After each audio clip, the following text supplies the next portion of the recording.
हरे कृष्णा। तो आज हम भगवद गीता के 15वें अध्याय के 19वें नंबर श्लोक की चर्चा करेंगे। श्लोक इस प्रकार से है।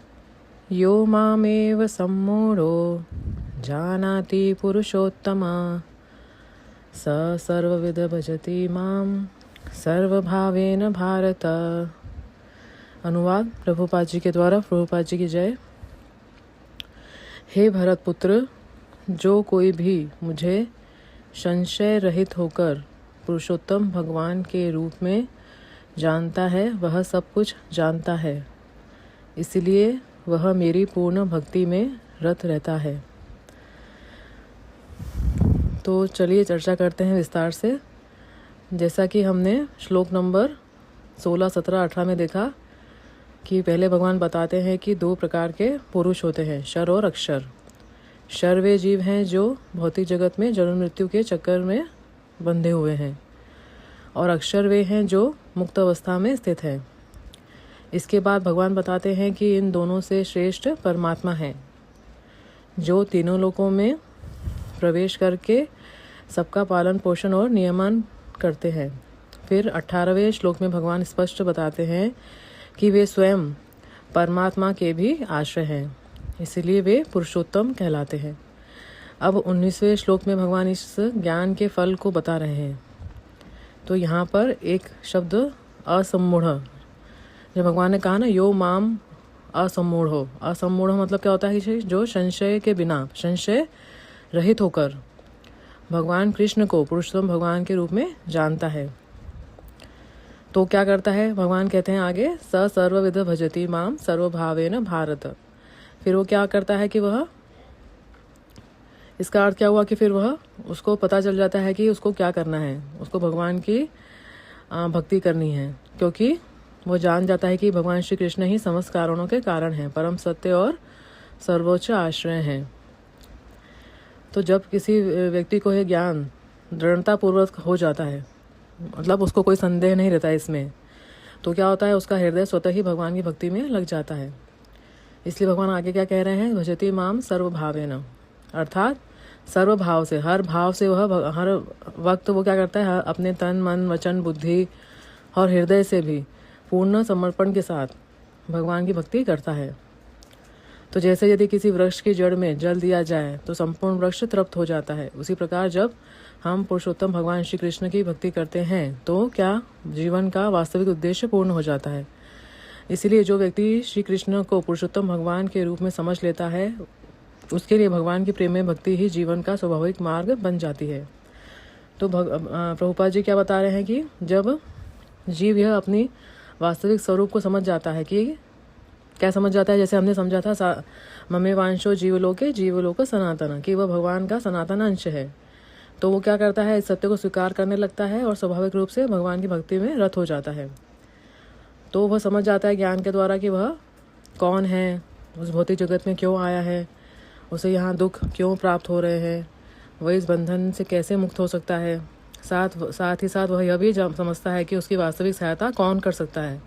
इस प्रकार वह जीवन के मूलभूत प्रश्नों का समाधान प्राप्त कर लेता है। किंतु इस ज्ञान को समझने के लिए हमें भगवद गीता को परंपरा में स्थित आध्यात्मिक गुरुओं के निर्देशन में समझना होगा, क्योंकि वैदिक ज्ञान को क्या कहा गया है, श्रुति कहा गया है, जो सुनकर प्राप्त किया जाता है। तो इसका इसलिए क्या ये महत्वपूर्ण है कि हम ज्ञान, जैसे कि क्या है कि हम बुक्स होती है, जो स्कूल की बुक्स होती है, वो बुक्स मार्केट में भी मिलती है, पर उसको हम क्या है, उसको पढ़ने के लिए हमको कहाँ जाना पड़ता है, स्कूल में जाना पड़ता है, और उसके टीचर के, उस सब्जेक्ट के टीचर से हमको पढ़ना पड़ता है, तभी हम वो समझ सकते हैं, है ना, तभी हमको कोई एक डिग्री प्राप्त हो सकती है। यदि हम सीधे बुक्स ले मार्केट से और अपने आप पढ़ लें तो क्या हमको कोई प्रमाणिक हम समझेगा कि हम इसमें डिग्री हमको प्राप्त है, नहीं समझेगा।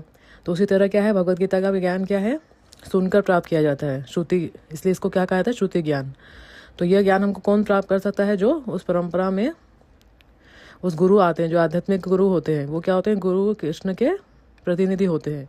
तो जब हम उनसे सुनते हैं तो क्या होता है, हम इस ज्ञान को अच्छी तरह से समझ सकते हैं और अपने जीवन में भी उसको लाने का प्रयास कर सकते हैं, और इस तरह वास्तविक हम ज्ञान प्राप्त कर सकते हैं।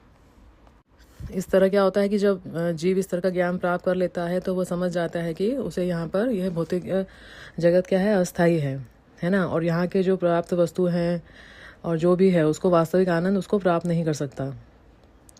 तो फिर उसको जो वास्तविक आनंद कब प्राप्त होगा, जब वह भगवान के धाम, अपने असली घर भगवान के धाम में जाकर जाएगा और सेवा करेगा।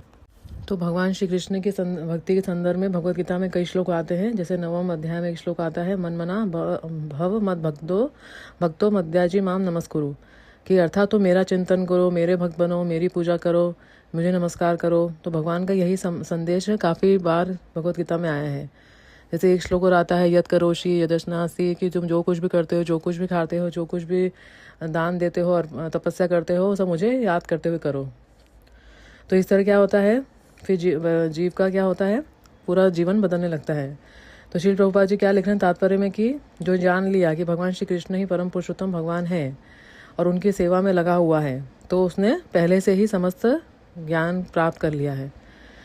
और दूसरी ओर यदि कोई व्यक्ति जीवन भर भी विभिन्न शास्त्रों का अध्ययन करता है, अनेक उपाधियाँ प्राप्त कर ले, किंतु वह समझ ही नहीं पाए कि भगवान श्री कृष्ण ही परमेश्वर हैं, तो उसकी भक्ति करना ही जीवन का लक्ष्य, उनकी भक्ति करना ही जीवन का लक्ष्य है, तो वास्तव में उसने जीवन में सबसे महत्वपूर्ण ज्ञान को प्राप्त नहीं किया है और उसका समय क्या हुआ है, व्यर्थ ही हुआ है। तो जब भगवान जीव समझ जाता है भगवान से अपना संबंध और भक्ति करता है, तो क्या होता है कि उसकी अविद्या नष्ट होने लगती है। अविद्या का अर्थ क्या होता है कि वह अपने आप को शरीर मानता है और शरीर से जुड़े संबंधों को ही सब कुछ समझता है और भगवान से अपने संबंध को भूल जाता है। वो भूल जाता है कि भगवान का शाश्वत अंश है। तो भक्ति यह अज्ञान को धीरे धीरे, जो अज्ञान है, जो हम अपने आप को शरीर माने बैठे हैं, धीरे धीरे वो समाप्त कर देती है। जैसे कि श्री चैतन्य महाप्रभु ने कहा है ना कि कृष्ण सूर्य सम माया है अंधकार, जहाँ कृष्ण तहाँ नहीं मायार अधिकार। तो जैसे सूर्य के उदय होते ही अंधकार अपने आप समाप्त हो जाता है, उसके लिए कुछ अलग से प्रयास नहीं करना पड़ता है। उसी प्रकार क्या होता है, जब हम अपने जीवन में कृष्ण भक्ति को अपनाते हैं तो माया का अंधकार स्वतः दूर होने लगता है। मोह, भ्रम और अज्ञान धीरे धीरे समाप्त होने लगते हैं और वास्तविक ज्ञान प्रकट होने लगता है। अतः वास्तविक ज्ञान केवल हमारी बाहरी सूचनाओं का संग्रह नहीं है। वास्तविक ज्ञान यह है कि हम अपने भगवान के साथ शाश्वत संबंध को समझें। यही कारण है कि भगवान इस श्लोक में कहते हैं कि जो व्यक्ति शुद्ध हृदय से, पूर्ण भाव से उनकी सेवा करता है, वह वास्तव में सब कुछ जान लेता है, क्योंकि वह अपने और भगवान के मध्य शाश्वत संबंध को समझ लेता है। इस प्रकार इस श्लोक का सार यही है कि भगवान श्री कृष्ण को पुरुषोत्तम भगवान के रूप में जान लेना ही समस्त ज्ञान का सार है, और जो इस सत्य को समझकर भगवान की भक्ति में लग जाता है, वही वास्तव में बुद्धिमान है और वही जीवन की पूर्ण सफलता प्राप्त करता है। हरे कृष्णा।